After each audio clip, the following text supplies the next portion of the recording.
안녕하세요. 피어제이 도덕성 발달 이론에 대해 발표하게 될 윤리교육과 장현지입니다. 먼저 발표 순서에 대해서 말씀드리도록 하겠습니다. 첫 번째로 피어제이 도덕성 발달 이론에 대한 특징과 기본적인 바탕에 대해 배우게 됩니다. 두 번째로 아동들이 규칙을 어떠한 방식으로 적용하게 되는지, 세 번째로는 그럼 이 규칙을 아동들이 어떻게 인식하고 있는지에 대해 배우고, 네 번째로 이러한 내용을 요약해 피아제가 정의한 도덕성 발달 단계에 대해서 배우게 될 것입니다. 마지막으로는 이러한 피아제의 도덕성 발달 단계가 도덕 교육에 주는 시사점을 정리하며 마무리하도록 하겠습니다. 앞에서 이제 프로이트의 정신분석학, 스키너의 행동주의 이론 등에 대해서 배웠는데요.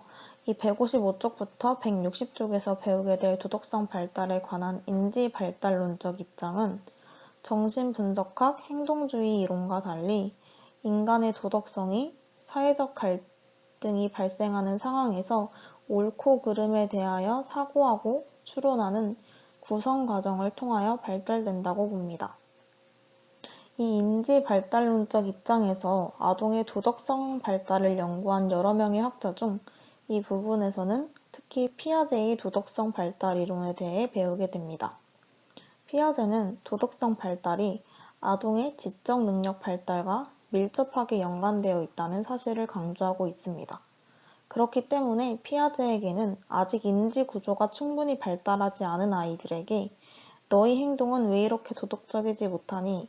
너 이렇게 행동하면 안 되지 라고 말하는 것은 아동들에게 도움이 되지 않고 아동들의 행동을 그 발달 속에서 바라보지 못한 것이라고 이해될 수 있습니다. 피아제는 도덕은 규칙 체계로 구성되어 있으며 도덕적 판단과 행동을 할 수 있으려면 이러한 규칙을 이해할 수 있어야 한다고 주장합니다. 이러한 주장을 바탕으로 피아제는 아동의 도덕 발달 양상을 규칙에 대한 아동의 태도를 분석함으로써 밝혀내고자 하였고, 아이들을 관찰하고 인터뷰하는 질적인 방식으로 연구를 진행했습니다. 지금부터의 내용은 그 연구가 구체적으로 어떻게 진행되었는지를 설명하고 있는 내용입니다. 먼저 피아제는 아동들이 구슬놀이의 규칙을 어떻게 이해하고 있으며 이 규칙들을 어떻게 활용하고 있는가를 연구하며 아동들의 규칙 적용의 발달 단계를 파악하고자 했습니다. 결론만 말하자면 피아제는 아동들이 구슬놀이의 규칙을 적용하는 4가지의 방식이 감각운동기, 전조작기, 구체적 조작기, 형식적 조작기와 같은 인지 발달 단계와 거의 유사하다는 것을 발견했습니다. 인지 발달 단계는 지금까지 많이 배운 것 같아서 충분히 잘 아실 것이라고 생각을 하고 그 내용은 생략하도록 하겠습니다. 아이들이 구슬놀이의 규칙을 적용하는 방식 중 첫 번째 단계는 동작 단계로서 감각운동기의 단계와 유사합니다. 여기서 아동들은 규칙을 이해하지도 못하고 지키지도 못합니다.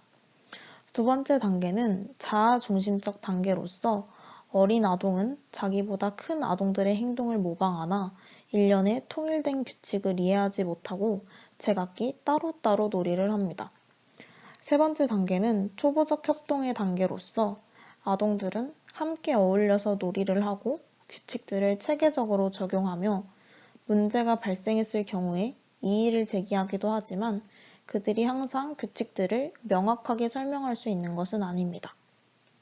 네 번째 단계는 조문화 혹은 완전협동 단계입니다.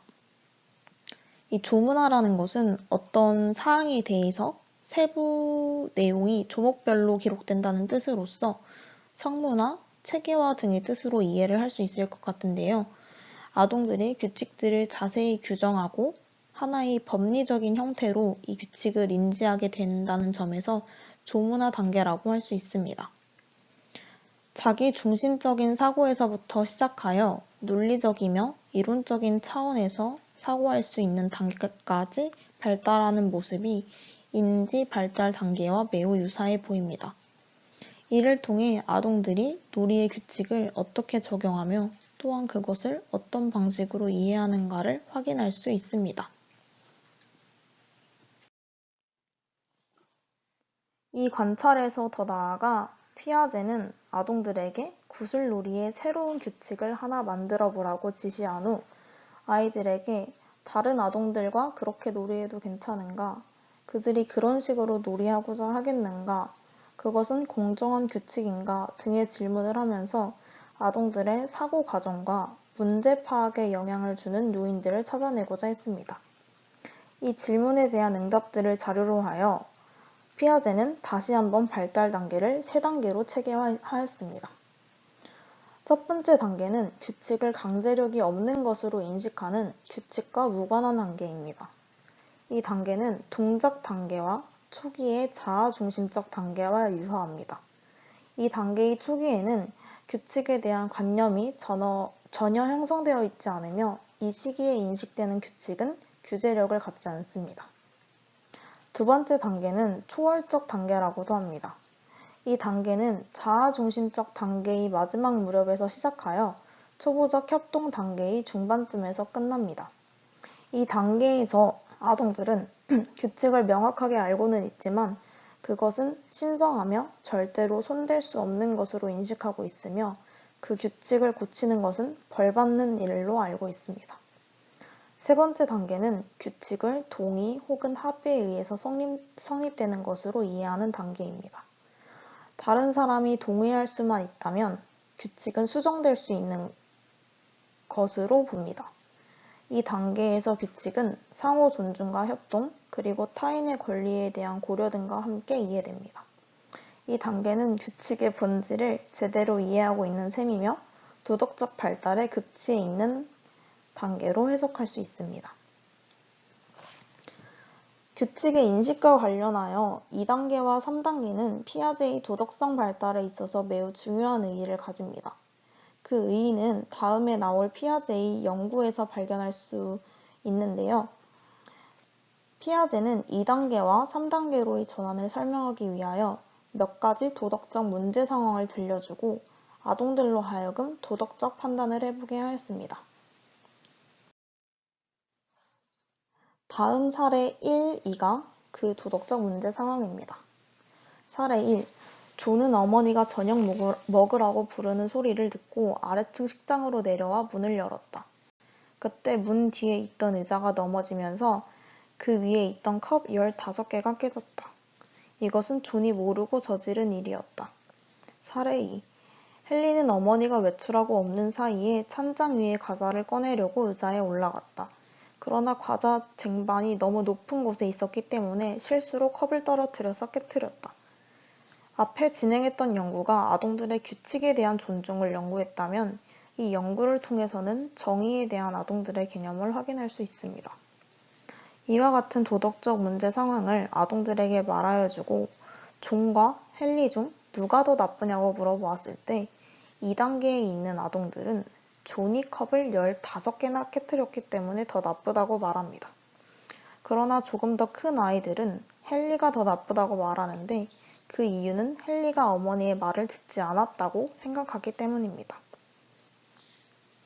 피아제가 관찰한 바에 의하면 아동들은 약 7세경을 전후로 도덕적 문제에 관한 사고에 변화가 일어나게 됩니다. 7세 이전의 아동들은 그들이 일으킨 행위의 결과, 즉 손실의 양에 비추어 그 행동이 비난받아야 한다고 판단하지만 7세에서 11세 사이의 아동들은 컵이 깨진 결과보다도 동기와 의도를 중시하는 주관적 도덕 판단 시기에 들어가며 행위의 결과보다는 의도에 비추어 잘잘못을 판단합니다. 이러한 내용을 바탕으로 피아제의 도덕 발달 단계를 요약하면 첫 번째 단계를 전도덕성의 단계, 두 번째 단계를 타율적 도덕성의 단계, 세 번째 단계를 자율적 도덕성의 단계라고 부를 수 있습니다. 아까 앞에서 규칙의 인식과 관련하여 2단계와 3단계는 피아제의 도덕성 발달에서 중요한 의의를 가지고 있다고 언급드렸는데요. 그 이유는 아동의 도덕성이 2단계에서 3단계로의 전환, 즉 타율적 도덕성에서 자율적 도덕성으로 발달해가기 때문입니다. 전도덕성 단계에 대해 간단한 설명을 드리자면 아까 아동들의 규칙의 인식과 관련한 1단계와 마찬가지로 아동들은 어떤 규칙이나 질서에 대한 관념이 없기 때문에 이를 이해하지도 못하고 지키지도 못하는 단계로 보시면 됩니다. 옳고 그름을 판단하는 데 있어서도 일관된 기준을 적용하지 못하며 옳고 그름의 차이를 인식하지 못합니다. 타율의 수준에서 아동들은 자신의 입장과 타인의 입장을 구별할 수 없으므로 모든 것을 자기중심적으로 판단하는 자기중심주의와 어른의 권위에 맹목적으로 복종하게 되며 그 권위를 절대적인 것으로 간주하게 되는 권위주의 단계가 포함됩니다. 이 타율의 도덕에서는 도덕 규칙이 객관적으로 실제하며 이 규칙은 권위자의 지시에 의해 고정되고 불변적인 것으로 인식됩니다. 이 시기 도덕은 도덕 규칙이 현실적으로 실제한다고 인식하는 단계이기 때문에 도덕 실제주의 단계라고 부르기도 합니다. 자율의 수준에서는 상호 존중과 연대감에 의해 형성되는 호혜적 협동, 즉 상호 보상적인 원칙을 이해할 수 있고 이것이 발전하여 규칙은 상대적이며 획일적인 규칙의 적용이 아니라 상황에 맞게 적용되는 호혜적 협동의 단계로서 도덕 규칙을 인식하게 됩니다. 지금까지 도덕성 발달의 단계에 대해서 알아보았는데요. 이것이 저희에게 주는 교육적인 시사점은 사회적 상호작용이 이 타율적 도덕성에서 자율적 도덕성으로의 발달을 이끌어낼 수 있다는 점입니다. 결국 교육을 통해서 타율적 도덕성에서 자율적 도덕성으로의 이행을 도울 수 있고 이는 도덕교육의 필요성과 의미를 도출해내고 있습니다. 발표를 들어주셔서 감사합니다.